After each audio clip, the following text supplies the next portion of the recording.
Welcome to Serta Bible Study. Press Serta's Bible Study. Today we'll be reading about the fall. Now the serpent was more crafty than any of the wild animals the Lord God had made. Now, if we go to Revelation 12, we'll find out that this character is Satan. He said to the woman, "Did God really say you must not eat from any tree in the garden?" So Satan's attacking the character of Eve, of God, I mean. The woman said to the serpent, "We may eat fruit from the trees in the garden, but God did say, you must not eat fruit from the tree that is in the middle of the garden, and you must not touch it, or you'll die." Eve adds a quantifier so Satan will back off. However, it doesn't work. "You will not certainly die," the serpent said to the woman, "for God knows that when you eat from it, your eyes will be opened, and you will be like God, knowing good and evil." Now, no, she will not, or Adam will not become like God. Satan's deceiving us. They will partially just become like knowing good and evil.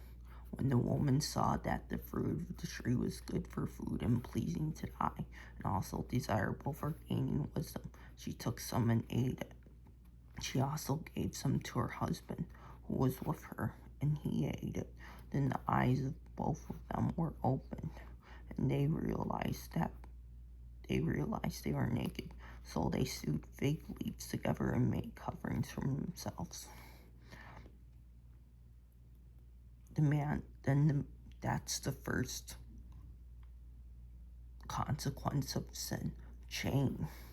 Then the man and his wife heard the sound of the Lord God as he was walking in the garden in the cool of the day, and they hid from the Lord among the tree of the garden. This is the second consequences when we sin, when we try to eat that snack, when we get into lust or corn.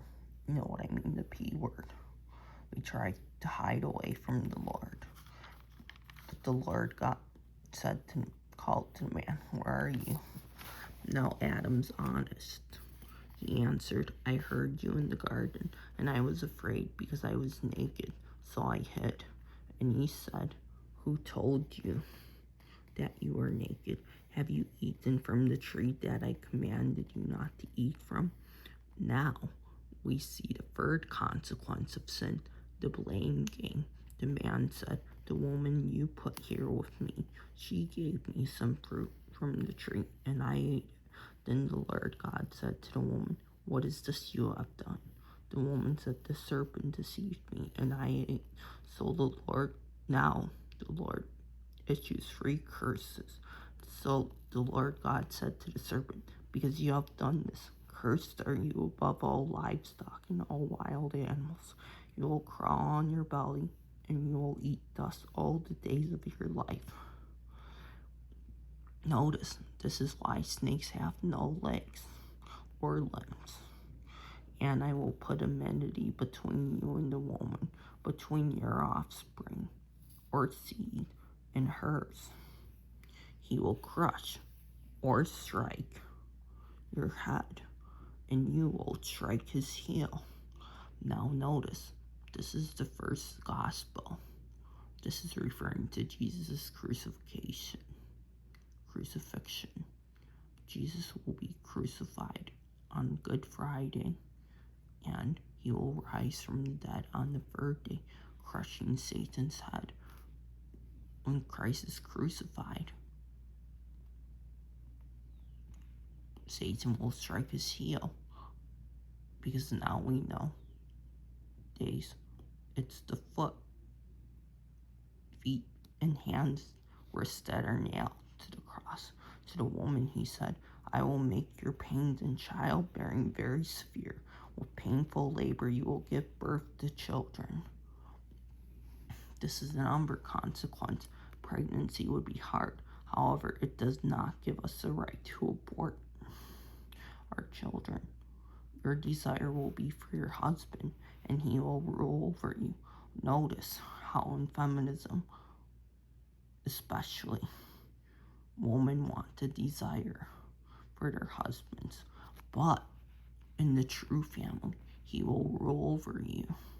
To Adam, he said, because you listened to your wife and ate fruit from the tree about which I commanded you, you must not eat from it. Curses the ground because of you. For painful toil you will eat fruit from it all the days of your life. It will produce thorns and thistles for you, and you'll eat the plant of the field. By the sweat of your brow you'll eat your food until you return to the ground, since from it you are taken. To dust you are, and to dust you will return. Now see how these curses, enmity with Satan's children, which means non-believers who reject Christ until death, and God's children, the ones who accept Jesus, who died for their sins. Adam would name his wife Eve, which means mother of all living, because she would become the mother of all living. See the grace.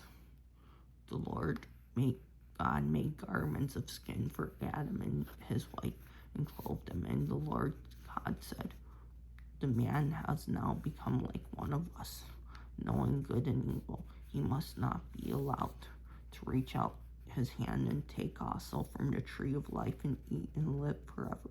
So the Lord God banished him from the Garden of Eden to work the ground from which he had been taken. After he drove the man out, he placed on the east side the Garden of Eden cherubim and a flaming sword flashing back and forth to guard the way to the truth of life. Now, this is God's mercy. There is still hope. If we believe in Jesus Christ, we will be saved. And if the world believes, they will be saved too. However, Satan's children and demons and Satan will hate Christians and the world. He wants to take as many souls to hell as possible. But we're not going to allow this, right? I love you guys. Jesus is the only way.